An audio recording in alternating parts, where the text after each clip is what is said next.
Benjamin Franklin, inventor y diplomático, es el famoso rostro del billete de $100 que todos conocemos y apreciamos. Pero detrás de esa imagen se esconde una de las figuras más misteriosas de la historia. Este hombre creó identidades falsas, influyó en ciudades, operó redes de espionaje en Europa y tenía huesos humanos en su sótano. Franklin pasó su vida reinventándose, adaptándose a los tiempos cambiantes y de alguna manera siempre terminando del lado correcto de la historia. Pero mientras más aprendes sobre él, más preguntas surgen. No venimos a hablar de los padres fundadores de tus libros. Nos estamos sumergiendo en los misterios, las sociedades secretas, las contradicciones y las preguntas que hacen de Franklin una de las figuras más enigmáticas de la historia estadounidense. Todo lo que siempre has querido saber sobre el lado enigmático de Benjamin Franklin. Así que, sin más preámbulo, siéntate, relájate y bienvenido al campamento.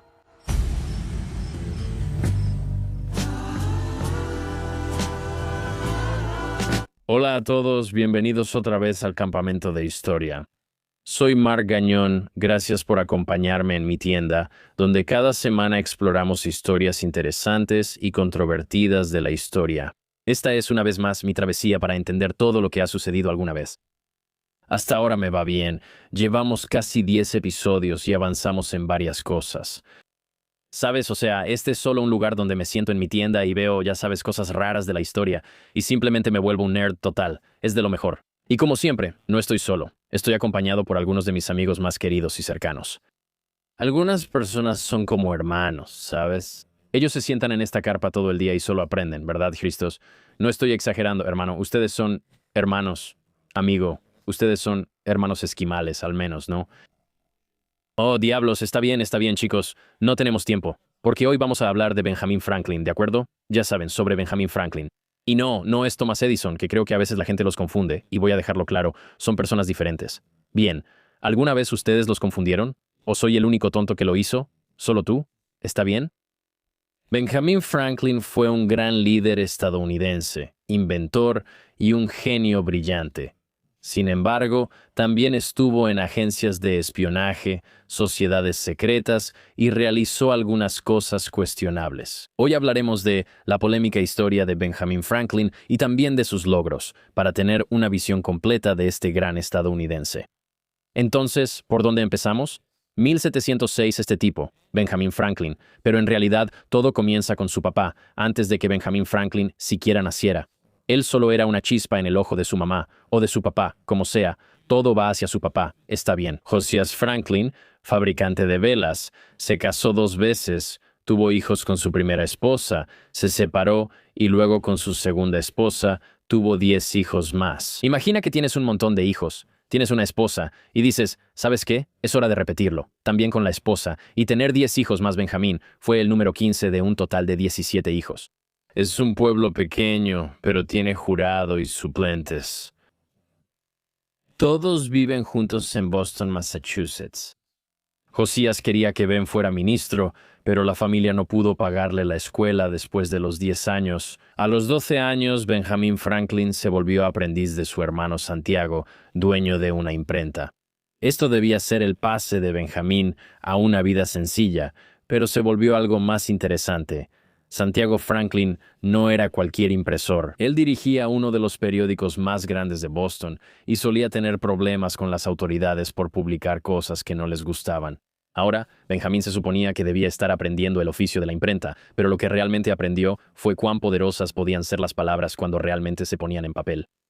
Vio cómo su hermano influía en la opinión pública, iniciaba conversaciones y ganaba amigos y enemigos poderosos. Ahora, aquí es donde la historia de Benjamín se vuelve fascinante. En 1722, cuando tenía apenas 16 años, comienza a llevar a cabo uno de los planes más audaces, podría decirse, en la historia colonial de Estados Unidos. Boston tenía el periódico New England Courant, donde la gente enviaba cartas al editor quejándose de política, religión, precios del pan o cualquier cosa que les molestara. Benjamín decidió crear un escritor de cartas, aunque era falso. Inventó al personaje Silence Dogood, una viuda ficticia con opiniones sobre todo en Boston. Benjamín escribía cartas y las dejaba en secreto bajo la puerta del periódico. Santiago las encontraba y pensaba que eran reales, así que las publicaba. Ahora, esta Silence Dogood se burlaba de los estudiantes de Harvard por ser unos mocosos y se reía de los líderes religiosos por ser unos hipócritas. Señalaba a cada persona en Boston y toda la ciudad se obsesionó con las cartas. La gente mencionaba a Silence Dogood en cenas, citaba su trabajo y algunos pensaron en casarse con ella. Sería increíble lograr el engaño definitivo. Si quieres ligar con Silence Dogood, aparece todo Benjamin Franklin y te sorprendes. Ben creó a la primera influencer de Boston, pero ella nunca existió. Era un chico de 16 años que manipulaba la conversación de la ciudad, escribiendo cartas ingeniosas con una identidad falsa. El plan funcionó hasta que Ben, por arrogancia, le confesó a su hermano Jaime que él era el autor de las cartas de Silence Dogood. Jaime se enfureció, no solo por las mentiras de Ben, sino porque su hermano menor era mejor escritor y tenía más influencia, así que hizo lo que haría cualquier hermano mayor rencoroso. No podía simplemente, ya sabes, decir abiertamente como, oye, mi hermano fue el que escribió todas estas cosas, porque eso obviamente, ya sabes, invalidaría todo su periódico. Entonces decidió hacerle la vida imposible a Ben, golpeándolo y humillándolo frente a los clientes. Pero Ben aprendió algo crucial. Si era lo bastante listo, podía hacer que la gente creyera lo que él quería. Si James pensaba que podía controlarlo con violencia, Ben tenía malas noticias, porque en 1723 rompió su contrato de aprendiz y huyó a Filadelfia. Romper un contrato de aprendiz no era como una pasantía. Era algo muy serio. Es un compromiso legal, similar a un matrimonio, donde acepto trabajar para alguien por un tiempo determinado. Al huir, se volvía un fugitivo y pensó que su hermano no querría lidiar con la vergüenza de perseguirlo públicamente. Si la gente preguntaba, tendría que explicar lo que pasaba, y tenía razón. Así que Ben aparece en Filadelfia a los 17 años, básicamente sin dinero, sin conexiones, sin un plan, solo, ya sabes, con la voluntad de resolverlo. Dicen que compró 3 panes para el desayuno y pasó frente a la casa de su futura esposa con el pan bajo el brazo. Suena ridículo, pero Ben lo relató así en su autobiografía. Él dice, yo venía por mar con mi mejor ropa de trabajo, pero estaba sucio tras tanto tiempo en el bote. Mis bolsillos llenos de camisas y calcetines, sin conocer a nadie ni saber dónde buscar alojamiento. Cansado de caminar, remar y sin descanso, tenía hambre. Todo mi dinero era $1 holandés y un chelín en monedas de cobre. Subí por la calle del mercado hasta la 4, pasando por la puerta del señor Reed, padre de mi futura esposa. Ella me vio de pie en la puerta y pensó que yo tenía una apariencia torpe y ridícula. Hasta Benjamin Franklin se pone nervioso con las mujeres. Si ves a una chica y piensas que no le interesas, podría ser tu futura esposa. Créeme, hazle caso a Benjamin. Entonces, ¿qué hace? Decide quedarse en Pensilvania y pronto convence al gobernador de enviarlo a Londres a comprar equipo de impresión. El gobernador le dio cartas de recomendación y prometió financiar el viaje. Quiero decir, nada mal, ¿no? Ir allá prácticamente sin nada. Decir, oye, mira, trabajé en una imprenta, puedo ayudarte, consigamos cosas para el periódico, yo puedo ayudar. Más o menos, ya sabes, mover tu influencia política por Filadelfia, y Ben básicamente pensó que había ganado la lotería. Excepto que cuando llegó a Londres, descubrió que las cartas eran falsas y que el gobernador básicamente lo había engañado para que se fuera del país y saliera de Filadelfia. Bastante loco, ¿no? Lo engañaron. Ahora, la mayoría de la gente se habría sentido devastada por esto, pero Ben vio esto como solo otra oportunidad. Creo que una buena lección de la historia, por cierto, ya sabes, la gente realmente exitosa, cada vez que les pasa algo malo o algo bueno, siempre piensan como, oh, esto es bueno, lo cual creo que en realidad es un buen pedacito de sabiduría aquí. No pienses que el universo te afecta, mejor pregunta cómo te ayuda. Eso hizo Ben. Llegó a Londres tras ser estafado por el gobernador y dijo que era genial. Pasaré 2 años aquí, aprendiendo técnicas avanzadas de impresión y conectando con editores e intelectuales. Al volver a Filadelfia, no solo tenía nuevas habilidades, también un plan para la dominación. Ben entendió que esto lo haría peligroso en ciertos aspectos. En la impresión, el conocimiento vale más que el dinero, y cada periódico, folleto, tarjeta de presentación que pasaba por su taller era información e información sobre los negocios de otras personas, en lo que la gente estaba trabajando y diferentes secretos.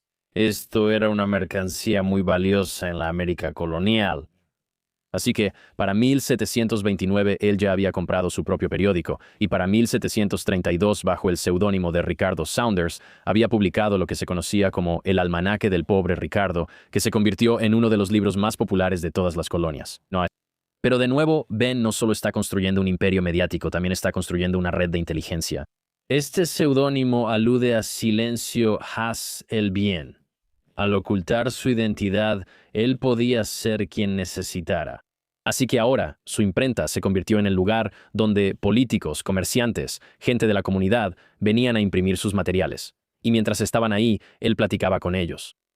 Quien imprimía algo quería atención pública, así que él sabía que eso valdría la pena. También sabía qué políticos aceptaban sobornos, qué comerciantes tenían problemas financieros y qué familias tenían escándalos. Y qué líderes religiosos, ya sabes, no estaban haciendo lo que decían que se suponía que debían hacer. Guardó esa información porque sabía algo que pocos entienden. El conocimiento sobre otros es el máximo poder. El gran avance de Franklin fue al unirse a los masones a inicios de 1730. Ahora, de nuevo, la gente tiene opiniones controvertidas sobre los masones. Mi filosofía general es que los masones no son un grupo que esté haciendo adoración satánica ni tratando de apoderarse del gobierno mundial. Es un club o fraternidad para hombres ambiciosos que buscan avanzar en la vida, como una fraternidad fuera de la universidad. Y para ser honesto contigo, la mayoría de las fraternidades, como la mayoría de las fraternidades, básicamente son como una especie de ya sabes, sociedades secretas, organizaciones tipo masónicas. Los masones estaban en todas las ciudades importantes y se apoyaban en negocios, creando conexiones que influían en las carreras, ¿no? Como si fuera un club secreto donde todos se reúnen y forman una hermandad. Hacen un ritual para entrar diciendo, este tiene una imprenta, este quiere ser político y este está conectado con el ejército. Trabajemos todos juntos para anteponer nuestros intereses. Para Benjamin Franklin, que sabía que el éxito dependía de conocer a las personas correctas, era ideal. Los masones también le dieron a Benjamín algo que había estado deseando toda su vida. Esto era un estatus comunitario y respeto. Recuerda, este es un tipo que creció siendo el número 15 en la familia de un fabricante de velas. No nació en la riqueza ni el prestigio. En los masones, el origen no es tan relevante como la inteligencia o la capacidad de aportar al grupo. O lo que puedas hacer, ¿verdad? Ben asciende rápido y en 1734 lidera su logia local en Pensilvania. Más importante, comenzó a relacionarse con masones de otras ciudades y países, creando una red maestra en todas las colonias. Para 1740, Benjamin Franklin era muy rico y exitoso. Su imperio de imprenta estaba generando mucho dinero y básicamente se retiró de las operaciones diarias del negocio y era libre de dedicarse a lo que le interesara. Muchos habrían comprado una buena casa y se habrían relajado, pero Franklin no.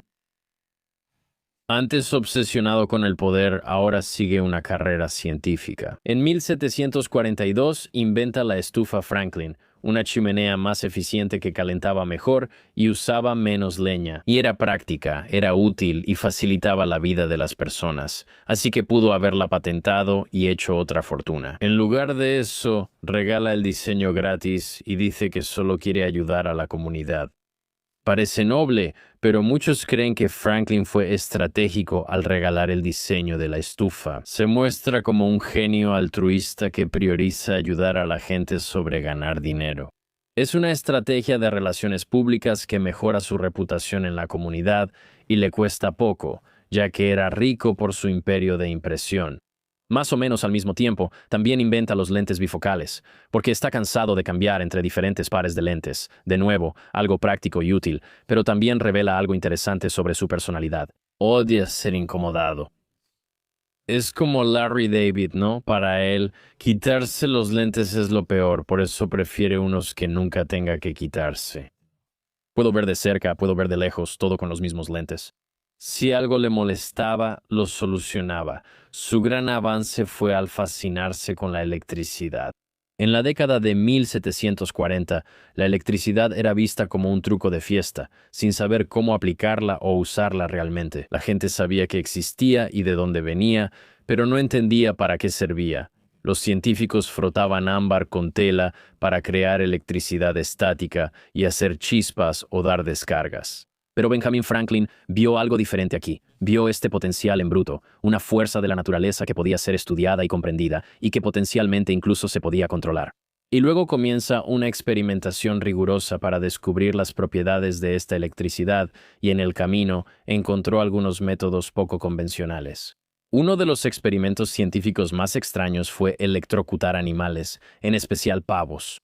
Así que Franklin escribió en una carta de 1750 al botánico Peter Collinson que había estado usando electricidad para matar pavos, en parte por curiosidad, pero también porque creía que, básicamente, y cito, las aves matadas de esta manera se comen inusualmente tiernas, que es una cita real de Ben para este tipo, Peter. Franklin no solo electrocutó pavos, también se electrocutó a sí mismo. Usó 2 frascos grandes para electrocutar a un pavo, pero se electrocutó tan fuerte que perdió sensibilidad en brazos y cuello por días. En la Navidad de 1750, escribió a su hermano James sobre un incidente. Hace 2 noches, estaba por matar un pavo. Por la descarga de 2 grandes frascos de vidrio que contenían tanto fuego eléctrico como 40 limas comunes, recibí inadvertidamente toda la descarga. Mis propios brazos y cuerpo. Hubo un gran destello y un chasquido fuerte como una pistola. Sentí entumecimiento en brazos y cuello hasta el día siguiente, pero luego se quitó. Ahora no queda nada de esta descarga, salvo un dolor en el pecho, y me da vergüenza haber cometido un error tan notorio. Y llega el momento por el que todos conocemos a Benjamin Franklin, el experimento de la cometa en 1752, que lo hizo famoso mundialmente. Todos saben que Franklin voló una cometa con una llave durante una tormenta eléctrica, para probar que los relámpagos eran electricidad, igual a la que la gente veía y usaba para electrocutarse. Lo que la gente normalmente no menciona es lo increíblemente peligroso que fue esto y cómo realmente demostró la disposición de Franklin para, digamos, arriesgar su propia vida de muchas maneras. Él quería probar si la electricidad del cielo era igual a la que generaba en su laboratorio. ¿Eran esencialmente lo mismo? El rayo no golpeó su cometa, pero si hubiera pasado, estaríamos leyendo la lápida de Franklin. Pero sí causó una carga eléctrica y, al final, le dio la razón. Este experimento con la cometa hizo famoso a Franklin en toda Europa y América, y científicos y líderes políticos todos querían conocer al hombre que, como quien dice, había domado el rayo. Mientras Franklin recibía reconocimiento internacional por su genio científico, también participaba en acciones que contradecían su imagen como defensor de la libertad y dignidad humana. Lamentablemente, los registros históricos confirman que Franklin tuvo al menos 6 esclavos que trabajaron en su casa e imprenta en Filadelfia. Cuando ya no necesitaba su trabajo, los vendía a veces.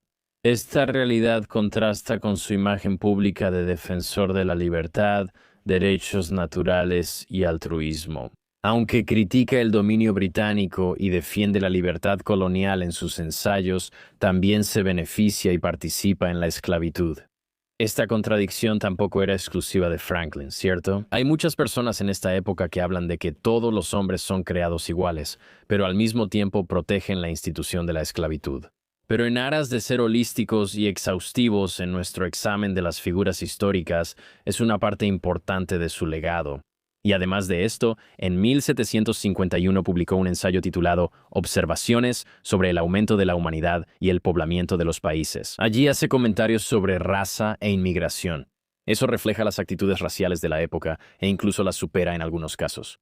Él escribió sobre lo que prefería, ya sabes, la gente hermosa de piel blanca y roja de Europa, y expresó preocupaciones sobre las personas negras, y se hicieron más numerosos en las colonias. Y también criticó mucho a los inmigrantes alemanes que estaban llegando a Pensilvania, y sus comentarios no eran, ya sabes, solo opiniones personales, sino que realmente mostraban que estaba pensando en la raza y la cultura a una escala mayor. Él quería que las colonias inglesas en América fueran blancas, protestantes y de habla inglesa. Ahora, creo importante mencionarlo. Al analizar figuras históricas, debemos considerar sus creencias y las de su época, aunque hoy nos resulten repugnantes. En 1757, Franklin viajó a Londres en una misión diplomática breve. En ese momento, él era representante de la Asamblea de Pensilvania y defendía a la colonia en una disputa con la familia Penn. La familia Penn, como sabes, era la rica propietaria que poseía Pensilvania por la Carta Real. Desde Inglaterra ahora, este conflicto, centrado en los impuestos y los derechos sobre la tierra, como puedes imaginar, es una historia relacionada con la Revolución Americana. La Asamblea de Pensilvania buscaba grabar las tierras de los Penn como las de todos, ¿cierto? Si tienes propiedad en Pensilvania, tienes que pagar impuestos. La familia Penn decía que estaban exentos porque eran dueños de todo.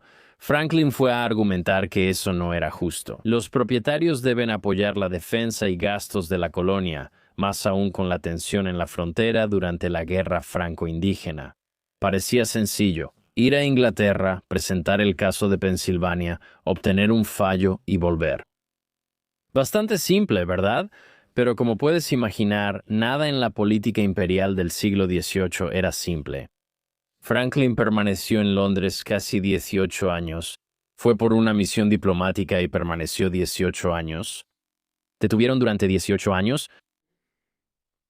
Descubre que uno de esos niños no era suyo. ¿Cómo va la canción? Además, se involucra en la política y ciencia británicas y se deja llevar por el estilo de vida londinense. Y mientras se suponía que debía estar defendiendo Pensilvania, empezó a ver de primera mano lo poco que la élite británica realmente respetaba a las colonias. Y se dio cuenta de que, ya sabes, esto realmente iba a cambiar sus lealtades con el tiempo.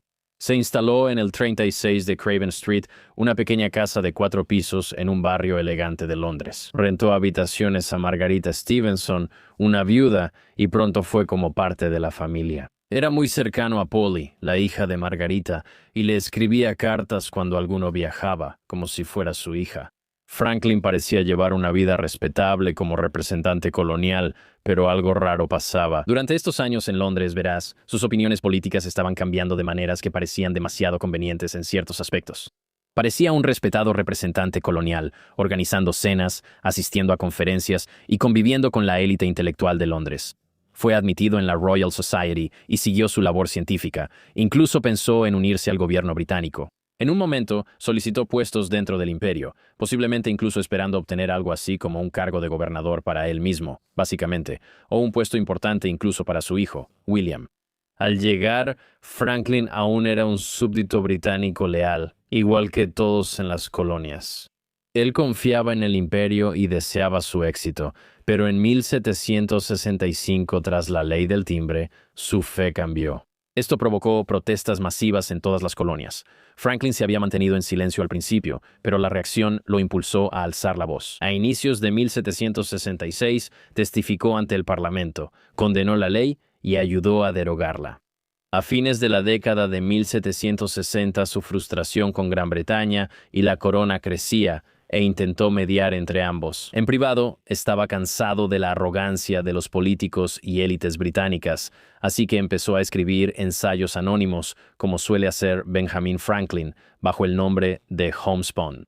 Criticó el trato del Parlamento a las colonias y advirtió sobre los peligros de este exceso político. En 1773, 3 años antes de la Revolución, Benjamin Franklin encendió la mecha con el asunto de las cartas Hutchinson. Filtró en secreto cartas privadas del gobernador de Massachusetts, Thomas Hutchinson, que mostraban su deseo de un control británico más estricto sobre las colonias. La filtración provocó gran alboroto en Boston y furia en Londres, ya que al gobernador le divulgaron su correspondencia privada. Franklin fue llamado ante el Consejo Privado, donde lo reprendieron, ridiculizaron públicamente y le quitaron su puesto de jefe de correos. Fue una humillación deliberada que acabó con cualquier esperanza de reconciliación con los ingleses. Tras casi 20 años en Londres, Franklin ya había visto suficiente. Él dijo: «Esto es una tontería». Cuando se fue en marzo de 1775, semanas antes de la Guerra de Independencia, ya no intentaba arreglar el imperio, se preparaba para desmantelarlo. Antes de que Benjamin Franklin regresara a América y comenzara su lucha por la independencia, hay una historia interesante sobre lo que estaba literalmente enterrado bajo sus pies en Londres. En 1998, al remodelar la casa de Benjamin Franklin en Craven Street para museo, trabajadores excavaron el sótano y hallaron algo que cambió la percepción sobre Franklin. Un fémur humano sobresalía de la tierra y al excavar hallaron más huesos. Al terminar la excavación, descubrieron unos 1,200 fragmentos óseos de al menos 28 personas, incluidos 6 niños.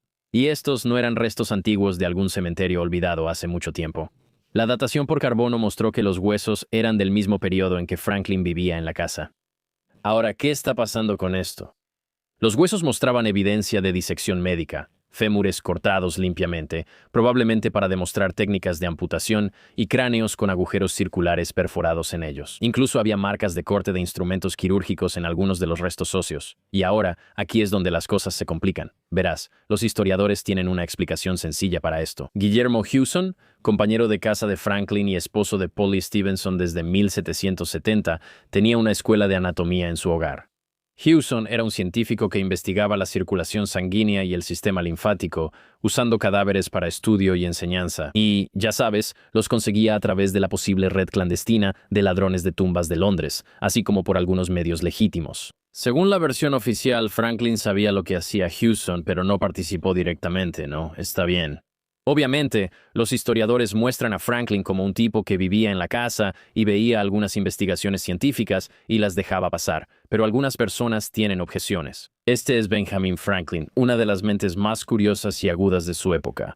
Él notaba y recordaba todo, usando esa información como arma, como vimos antes.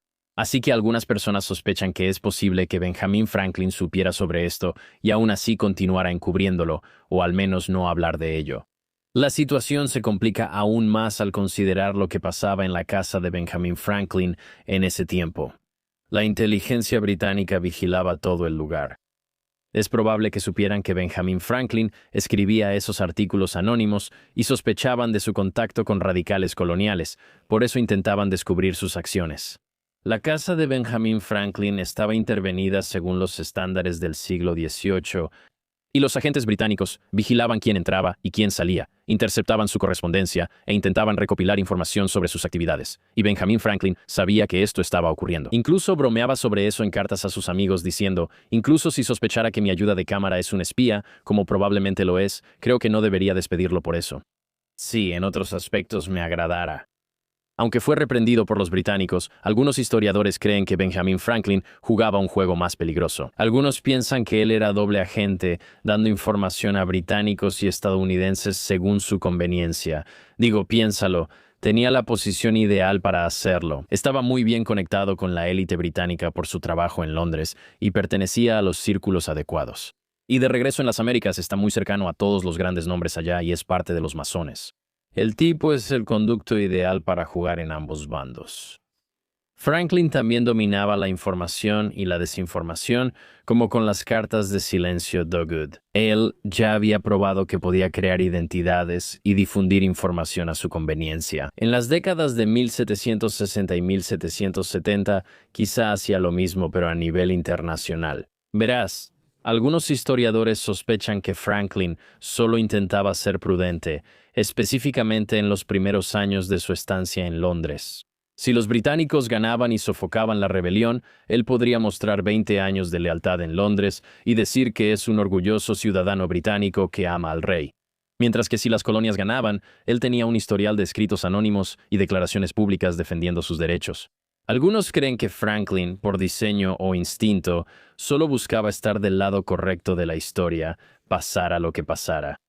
Los años de Franklin en Londres muestran lo cómodo que estaba en la zona gris. Tenía huesos y cadáveres en su sótano y nunca lo mencionó. Para 1776, con la guerra cerca, ya no era el mismo que llegó 18 años antes. Parecía saber lo que quería hacer. En octubre de 1776, Franklin tenía casi 70 años de edad, en la que muchos ya estarían retirados o disfrutando a sus nietos o escribiendo memorias. Pero Franklin estaba a punto de embarcarse en la misión más peligrosa de su vida. Verás, la situación en América en ese momento era desesperada. El ejército continental de George Washington estaba siendo demolido por los británicos, expulsados de Nueva York sin municiones y soldados descalzos en la nieve. Francia era la única esperanza realista para América. Los franceses odiaban a los británicos y algunos aún lo hacen. Habían estado luchando guerras entre ellos durante siglos, y Francia todavía estaba resentida por haber perdido la Guerra de los 7 Años en 1763. Benjamin Franklin pensó que si lograba que Francia viera cómo apoyar a América dañaría a Gran Bretaña, podrían enviar dinero, armas y tropas para la revolución. El problema era que Francia no quería arriesgar otra guerra costosa ni gastar más dinero en ayudar. algún grupo rebelde en América, y el gobierno francés ya había enviado en secreto algunos suministros a América, pero querían ver pruebas de que los estadounidenses realmente podían ganar antes de comprometerse a una alianza total. Ahora, Franklin entendía algo que la mayoría de los diplomáticos de su época no comprendían del todo. Esto no se iba a ganar solo con negociaciones formales, tratados y haciendo todo de manera transparente. Esto requeriría jugar sucio y usar todos los trucos que aprendió en su carrera como impresor y casi recolector de inteligencia. El viaje a Francia era riesgoso.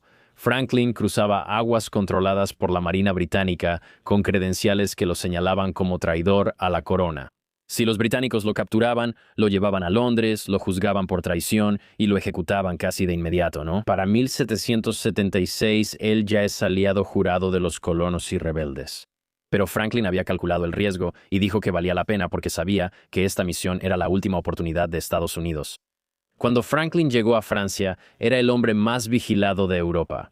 Los británicos sabían de su presencia e intentaban espiarlo y descubrir sus acciones. Y los franceses estaban encima de él porque querían averiguar si esa vieja América valía la pena apoyar o solo estaban perdiendo su tiempo. Sabía que lo vigilaban y usó eso como su mejor arma en vez de intimidarse. En lugar de intentar esconderse o actuar como un espía, Franklin se convirtió en el hombre más visible de Francia. Iba a todos los salones, cenas y reuniones científicas posibles. Se presentaba con su sencillo abrigo marrón y su famoso sombrero de piel, y deliberadamente interpretaba el papel de este humilde filósofo americano, rodeado de estos elegantes aristócratas franceses. Pero no era solo Franklin como turista. Usaba guerra psicológica para mostrar a los franceses que los estadounidenses no eran solo campesinos lanzando piedras a los británicos. Eran inteligentes y sofisticados, merecían respeto y apoyo. Al mismo tiempo, estaba enviando un mensaje claro a los británicos, como diciendo, mírenme, miren lo cómodo que estoy, vengan por ello. Vean cuántos amigos franceses hago y a cuántas fiestas influyentes voy. Deberían preocuparse. El enfoque de Franklin fue brillante porque parecía inofensivo, pero también bastante peligroso. Los aristócratas franceses lo invitaban a cenas por su encanto y fama, sin notar que él recopilaba información sobre Francia, su política y ejército. Los espías británicos lo vigilaban en eventos sociales y luego informaban. Franklin solo se divertía, sin notar que cada charla era una oportunidad para promover intereses estadounidenses. Mientras tanto, Franklin creaba una de las redes de espionaje más caóticas y efectivas de la historia. Tenía agentes en toda Europa, de Londres a Viena y Madrid, reuniendo información y reportando a su cuartel en Passy, un pueblo cerca de París. Ahora, estos agentes básicamente rastreaban barcos británicos y sus movimientos por los puertos europeos, monitoreaban despliegues de tropas y escuchaban a escondidas en diferentes reuniones. ¿Y quién habla con quién? La red de Franklin actuaba como una agencia de inteligencia moderna. Actualmente interceptan comunicaciones enemigas, sobornan funcionarios para obtener información interna, realizan campañas de desinformación para confundir a los británicos y operaciones encubiertas para interrumpir sus actividades en Europa. Básicamente, Franklin había desarrollado su propia CIA personal, salvo que la dirigía un hombre de 70 años con lentes bifocales desde los suburbios franceses. Aquí la historia se pone más interesante. Su red de espías tenía un problema. Franklin era muy descuidado con la seguridad. Hacía reuniones en cafés y dejaba documentos clasificados en su oficina. Confiaba mucho en la gente, incluso con secretos importantes de Estados Unidos, lo que el Servicio de Inteligencia británico aprovechó al máximo. Colocaron agentes en toda la organización de Franklin, de hecho enviaron a sus propios espías para básicamente convertirse en miembros, incluyendo personas que eran increíblemente cercanas a él. El espía británico más relevante fue Eduardo Bancroft, quien llegó a ser secretario personal de Franklin. Bancroft era inteligente y encantador. Nació en Massachusetts, así que Franklin confiaba en él. Y, lo más importante, tenía acceso total a documentos, reuniones y planes secretos. Durante años, Bancroft copiaba las comunicaciones de Franklin y enviaba informes secretos a Londres usando tinta invisible en puntos ocultos de París. El gobierno británico le pagaba a Bancroft 1,000 libras anuales, hoy unos $200,000. Y claro, la pregunta clave es, ¿Franklin sabía lo que hacía Bancroft? Algunos historiadores argumentan que Franklin era ingenuo y confiaba demasiado, y que realmente no se dio cuenta de que su asesor más cercano, literalmente su secretario, era un espía británico. Algunos lo discuten. Este hombre dedicó su vida a recopilar información de otros. Él había demostrado que podía detectar el engaño y la manipulación desde joven. Tuvo éxito y trabajó 18 años en la política londinense y antes en la política colonial estadounidense. Entonces, ¿realmente creemos que Franklin simplemente dejó que esto sucediera y tenía a alguien tan cercano a él que era completamente desleal? La otra posibilidad es más interesante. Franklin sabía exactamente lo que Bancroft estaba haciendo y en realidad lo estaba usando para darles información falsa a los británicos. Piensa desde el punto de vista de Franklin. Tienes a un espía, pero no se lo dices y lo acercas. Ahora tienes un canal para desinformar al servicio de inteligencia británico, controlando la información que recibían y quedándote con archivos secretos, y permitir que su secretario espía obtuviera toda la información que quisiera. Que Gran Bretaña sepa esto ahora significa que jugaba tan sofisticadamente que usaba espías británicos contra sí misma. Quiero decir, es como más allá como ajedrez en 5D. Es difícil saber si este es el caso. Su vida personal en París era infame y ocupada mientras negociaba alianzas y actuaba como diplomático. Ahora es una celebridad en Francia y asiste a cenas y eventos. No solo los aristócratas lo adoraban, también tuvo relaciones cercanas con varias mujeres francesas como Madame Brion y Madame Helvétius. Y sus cartas para ellas no eran solo amistosas, eran bastante coquetas con Madame Brion. Una vez escribió: «Sábado por la noche, me quedaré contigo hasta que anheles mi partida y sabré que ha llegado el momento de irme. Cuando me niegues un pequeño beso». No tan romántico. Quiero decir, tal vez era una época diferente. Siento que Reese en aquellos tiempos probablemente era un poco diferente.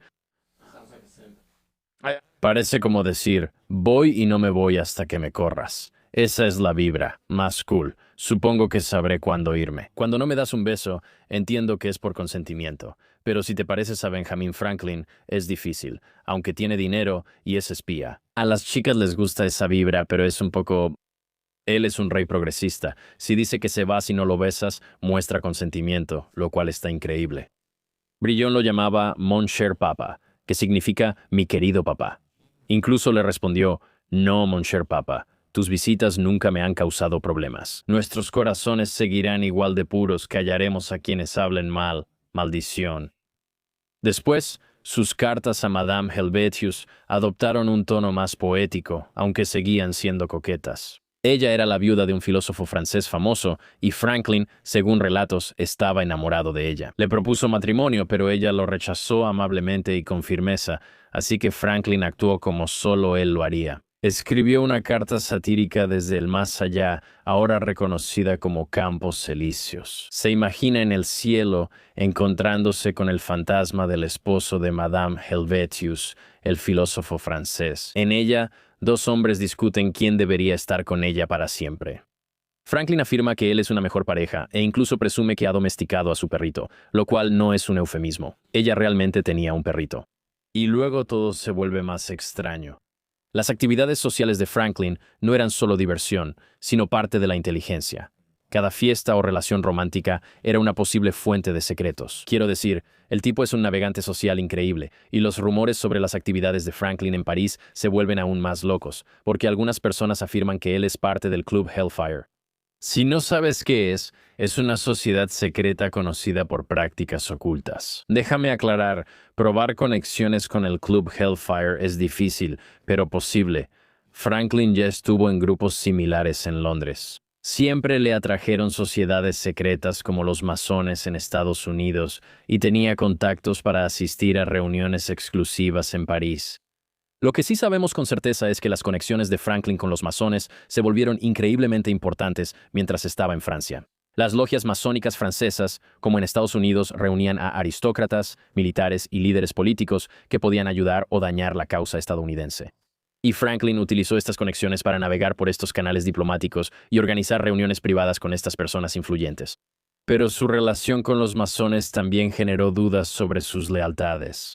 Verás, Franklin estaba construyendo relaciones al mismo tiempo con los masones franceses, muchos de los cuales apoyaban a América. Algunos masones británicos se oponían a la revolución, mientras que los masones prusianos seguían su propio juego político. En conjunto, es como si Franklin estuviera operando con múltiples identidades diferentes, todas en distintos momentos, para obtener cualquier información que Franklin estuviera tratando de conseguir. Era un patriota estadounidense y un aliado francés, luego un súbdito británico y después un hermano masón. Y de alguna manera pudo hacer que todas estas relaciones funcionaran en cualquier momento sin contradecirse entre sí. Para 1778, los esfuerzos de Franklin en Francia ya daban frutos. Los franceses firmaron el Tratado de Alianza con América, brindando apoyo militar y financiero que permitió la independencia estadounidense. El tiempo de Franklin en Francia demostraría que estaba dispuesto a usar cualquier medio necesario para lograr sus objetivos y, en última instancia, los objetivos de este país que ahora intentaba representar, incluyendo tácticas que harían sentir orgullosas a las agencias de inteligencia modernas. Operó redes de espionaje, manipuló gobiernos y, potencialmente, tuvo un ménage à trois con algunas damas. Pero también demostró que no había ningún límite que no estuviera dispuesto a cruzar para cumplir su propósito. Y su siguiente desafío sería poner a prueba esos límites aún más cuando su propia familia se convirtiera en el enemigo. ¿Qué tal, amigos? Estoy de gira, me encantaría verlos ahí. Obviamente, si no lo saben, soy comediante de stand-up y la comedia es mi pasión. Es lo que más me gusta hacer y verlos a todos ustedes en los shows realmente le da sentido a mi vida. Me quedo después del show para saludar. Si vienen y me saludan, me haría muy feliz. Consulta todas mis fechas y más en markgagnonlive.com. Nos vemos en el camino. Entonces, para retroceder un poco, vamos a regresar a 1762. Benjamin Franklin realizó una de las mayores maniobras políticas al lograr que su hijo ilegítimo William fuera gobernador real de Nueva Jersey. Ahora, este no era cualquier nombramiento político, era uno de los cargos más prestigiosos en la América colonial, y Franklin usó todas sus conexiones, favores y técnicas de manipulación posibles para asegurarle esto a su hijo. William Franklin nació hacia 1730 tras una aventura juvenil de Benjamin Franklin.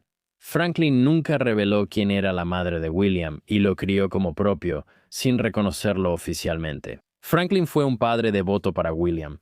Lo llevó a Londres en sus misiones diplomáticas y lo presentó a personas importantes. Pagó su educación y lo preparó para una carrera política.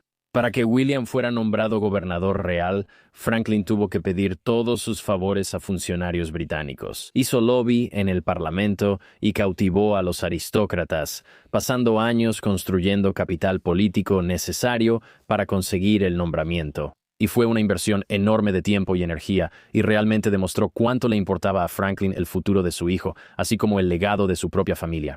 Y William, en realidad, era bueno en el trabajo. Sirvió como gobernador real de Nueva Jersey durante más de una década, de 1763 a 1776.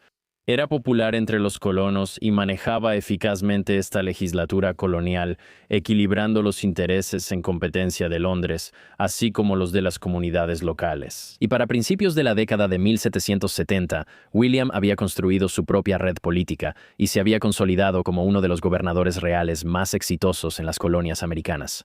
Después, la relación entre Gran Bretaña y las colonias americanas se deterioró. Con el aumento del conflicto entre las colonias y Gran Bretaña, Franklin y su hijo quedaron en bandos opuestos. Franklin apoyó la independencia de las colonias, mientras William siguió leal a los británicos. No era solo una discusión política, sino una división profunda sobre el futuro que querían para América y cómo se veían en él. La primera gran ruptura entre ellos fue en 1774, cuando Franklin fue avergonzado por funcionarios británicos en Londres.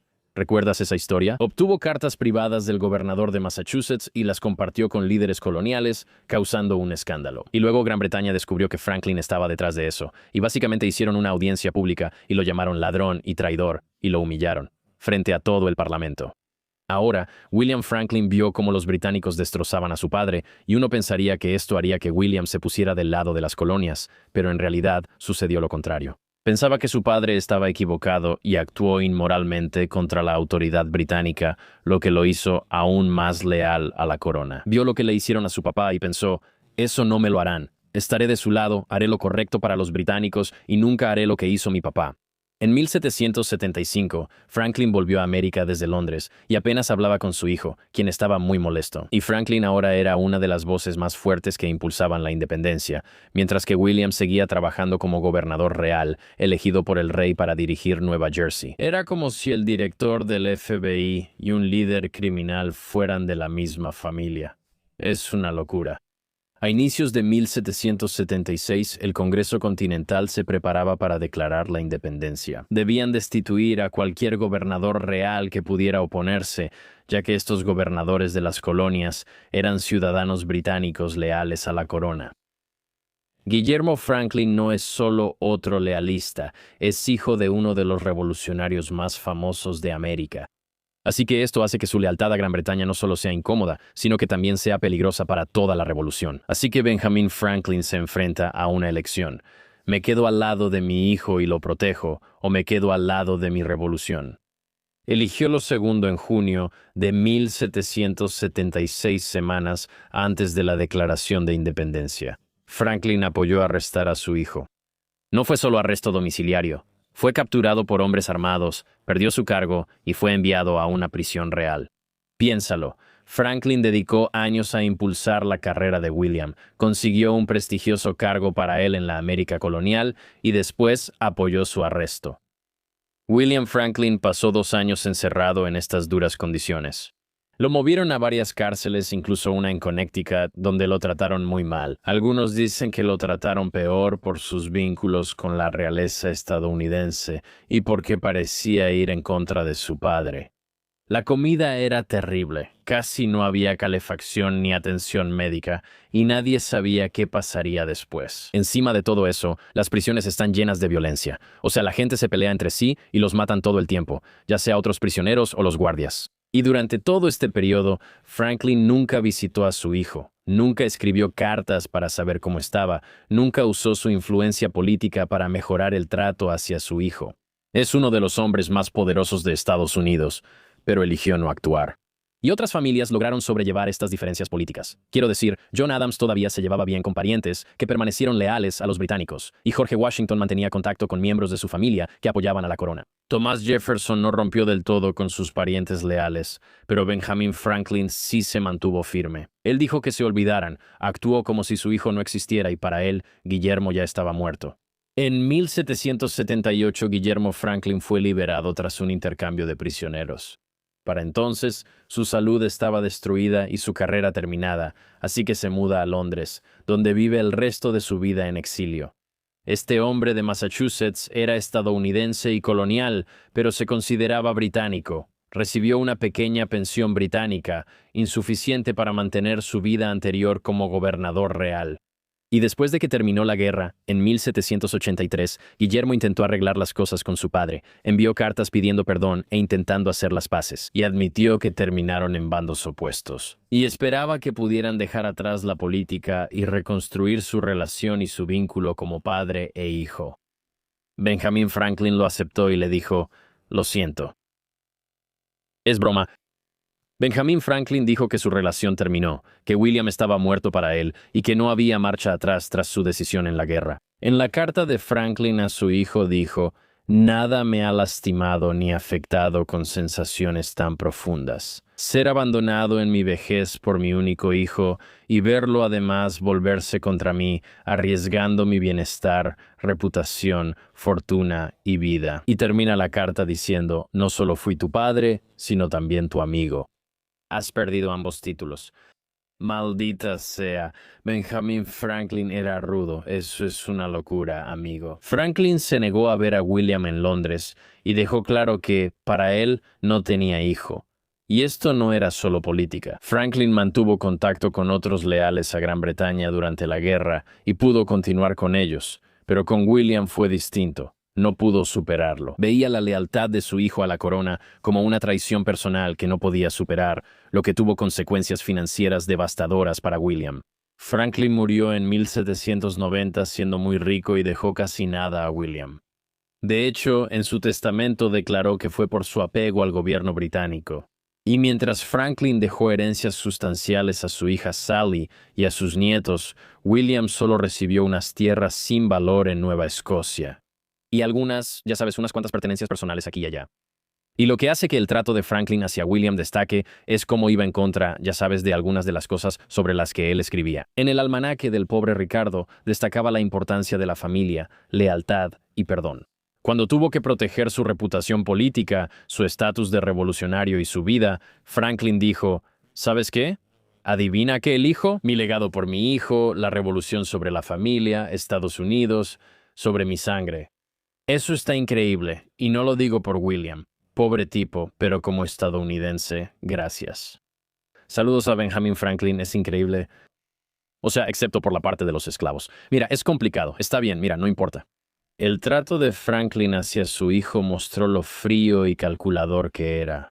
Y sabes lo importante que era su legado para él. Durante años habló de valores familiares, mientras su hijo cruzaba la línea que afectaba sus objetivos políticos. Y en sus últimos años quedó claro que este tipo de cálculo despiadado no es algo de una sola vez. Esta es toda su vida ahora. Cuando Franklin regresó a Filadelfia desde Francia en 1785, tenía 79 años y no estaba en la mejor salud. Muchos pensaban que solo se retiraría, escribiría sus memorias y se despediría en paz. Franklin realizó una de las mayores transformaciones políticas de su carrera. Se volvió abolicionista. Esto no fue un cambio lento y personal, como un cambio de opinión. Se unió al movimiento antiesclavista con la misma energía y estrategia que en todo lo demás. Pocos meses tras volver a Estados Unidos, fue nombrado presidente de la Sociedad de Pensilvania para la promoción de la abolición de la esclavitud, uno de los primeros grupos antiesclavistas del país. Franklin no asumió este papel solo para aparentar, se puso a trabajar de inmediato y empezó a aumentar la influencia del grupo, atrajo a nuevos miembros y usó su peso político para básicamente impulsar todo el movimiento. Escribió cartas afirmando que la esclavitud era inmoral y perjudicial para la economía. Presionó a líderes para apoyar la emancipación y envió peticiones al Congreso, instando al gobierno federal a intervenir. Ahora, de nuevo, los historiadores debaten de dónde viene esto, ¿verdad? O sea, ¿es este un hombre que realmente reconoce la época de su racismo cuando era niño y dice, ¿sabes qué? Necesito, ya sabes, hacer lo correcto? ¿O es este un hombre que más adelante en su vida básicamente está tratando de reparar su legado y su imagen pública y como que percibe lo que viene en el futuro? Algunos parecen reconocer que él entendió las contradicciones en su vida y tomó una postura clara. Su conversión genera dudas sobre sus motivos, ¿no? Fue dueño de esclavos por décadas y en 1751 escribió un ensayo para mantener a América blanca. Durante los primeros años de la Revolución, él fue uno de los principales defensores de la libertad e independencia en América, mientras todavía era dueño de personas esclavizadas, y no fue hasta finales de la década de 1770 que realmente comenzó a liberar gradualmente a sus esclavos, y aún así fue un proceso lento que tomó varios años. ¿Qué lo llevó de ser dueño de esclavos a volverse uno de los primeros abolicionistas destacados en Estados Unidos? En la década de 1780, en Estados Unidos, empezaban a cambiar las actitudes hacia la esclavitud, sobre todo en Pensilvania y estados del norte. La Guerra de Independencia mostró una gran contradicción moral. Exigían libertad a Gran Bretaña, pero mantenían a personas encadenadas en su país. La esclavitud era una institución británica, una colonia británica la practicaba y enviaba dinero a la corona. Pero ahora, Estados Unidos es su propio país, luchando por la independencia y la libertad para todos. ¿Cómo podemos mantener a personas esclavizadas? Ahora, grupos como los cuáqueros se oponen fuertemente a la esclavitud, y pensadores ilustrados la critican por ir contra los derechos humanos y la ley natural, bases de la revolución. La esclavitud era cada vez menos relevante para el norte, especialmente Pensilvania, que se enfocaba en manufactura, industrialización y comercio, a diferencia del sur, que dependía más del trabajo esclavo. Y el sur, al mismo tiempo, está redoblando esfuerzos tratando de impulsar su economía agrícola. La creciente división entre norte y sur convirtió la esclavitud en un tema moral, político y económico. Y básicamente desde la Revolución Americana puedes ver esta polarización que está ocurriendo dentro de este nuevo país. Eso hace que, ya sabes, la guerra civil estadounidense sea básicamente inevitable. Ahora, Franklin era un maestro para leer las tendencias políticas y entender hacia dónde iban las cosas, ¿verdad? Puedes ver cómo, cuando estaba en Londres, en la medida de lo posible, él jugaba de los dos lados. Y él mantenía esta imagen pública, pero luego estaba la persona privada. Por eso, algunos dicen que durante su carrera él sabe adaptarse y leer patrones, y algunos creen que se vuelve abolicionista. Asume el liderazgo justo cuando el movimiento gana fuerza y rinde frutos políticamente. Él reservó sus escritos más apasionados contra la esclavitud para sus últimos años, cuando ya lo sabía. Estas serían sus últimas palabras públicas, influyendo en cómo lo verán futuras generaciones. Para algunos, él recapacitó y actuó bien. Otros, como los historiadores, lo criticarán. Decías que siempre supiste que estaba mal. El hecho de que recapacitaras y escribieras esos apasionados artículos lo demuestra. Quizá tenías algún conocimiento previo de que esta institución estaba moralmente en bancarrota, pero aún así seguiste beneficiándote de ella. De nuevo, este es un debate que los historiadores siguen teniendo hasta el día de hoy. En 1789 publicó una carta afirmando que la esclavitud contradecía la Declaración de Independencia y la Constitución. Afirmó que los esclavizados tenían los mismos derechos naturales que todos y que mantenerlos encadenados era muy incorrecto. No se reservó nada. Lo llamó pecado nacional y dijo que Estados Unidos no sería libre ni justo hasta enfrentar ese problema. Ahora, la verdad es que estos argumentos no eran necesariamente nuevos. Para la década de 1780, él escuchó a cuáqueros, otros religiosos y pensadores de la Ilustración hablar de eso desde principios de 1700. De nuevo, América lucha por la libertad mientras depende de la esclavitud, algo evidente desde el inicio de la Revolución. Y algunas personas le dan todo el crédito a Franklin por descubrir estas cosas, pero en realidad parece que estas conversaciones ya se estaban teniendo en círculos intelectuales antes de eso. De cualquier manera, él era lo suficientemente inteligente como para entender que estos argumentos que hizo antes en su vida lo harían quedar mal. Por eso adoptó una actitud abolicionista más tarde en su vida, pero tal vez sí cambió de opinión y vio el error en sus acciones y el mal que la esclavitud realmente representaba para el público estadounidense. Afortunadamente para Franklin, nunca se le cuestionó después sobre su postura respecto a sus escritos de joven.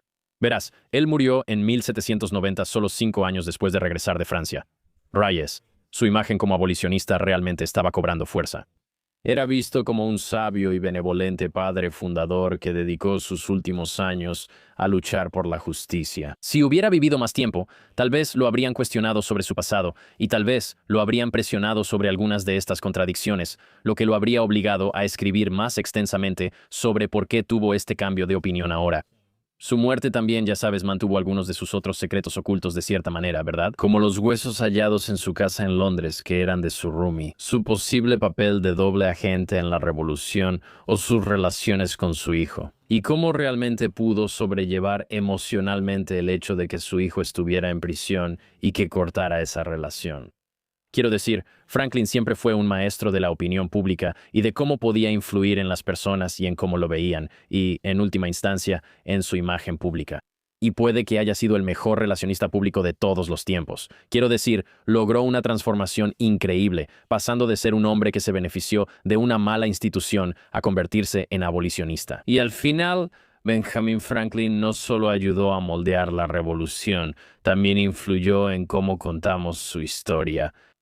Y eso, damas y caballeros, es la vida y época de Benjamin Franklin. Repasando todo, sociedades secretas, masones, misterios en París y el compañero loco que descuartizaba cuerpos, desde los aspectos poco éticos de la esclavitud hasta la redención como abolicionista. Este tipo lo hizo todo, Cristos. ¿Qué opinaste? No sabía que era tan polifacético. Este tipo hacía muchas cosas. Un hueso de la pierna en el Banco Mars, bastante loco, ¿no? O sea, como que no sé, parece algo muy loco. Como si tuvieras un amigo que estaba cortando, supongo. O sea, las escuelas de anatomía en ese entonces eran como en la casa de alguien, ya sabes. Supongo que no tenían las mismas ideas sobre cómo funcionaba todo esto. Lo de su hijo está loco, ¿no? Es brutal. Meterlo ahí y no conecta contigo. Hermano, ya estuvo. Lo despediste, pero cumpliste tu deber y ayudaste a Estados Unidos. Merece reconocimiento. ¿Y tú qué, David? ¿No estabas escuchando? No. ¿Hubo algo que aprendiste? ¿Algo que hayas aprendido? ¿Algo por lo que estés agradecido? No sean como David, ¿de acuerdo? Gracias a todos, menos a David, por escuchar este episodio. ¿Qué opinan de Benjamin Franklin y la vida de este fascinante y polémico padre fundador? Deja un comentario. ¿Hay algo que se me haya pasado? ¿Algo que haya simplificado demasiado? ¿Algo que omití? Leo todos, ya sea en YouTube, Spotify. Además, suscríbete, porque eso realmente ayuda a que el canal crezca. Estoy de gira. Ven a verme hacer comedia en vivo, Mark Cañón. Puedes checarlo. Tenemos mercancía de Campamento RD y más en la descripción. Visita los canales de Religion Camp y Campamento Gañón para ver entrevistas y episodios en vivo. Como siempre, los veré la próxima semana en el futuro para hablar del pasado. Muchas gracias a todos. Nos vemos la próxima vez.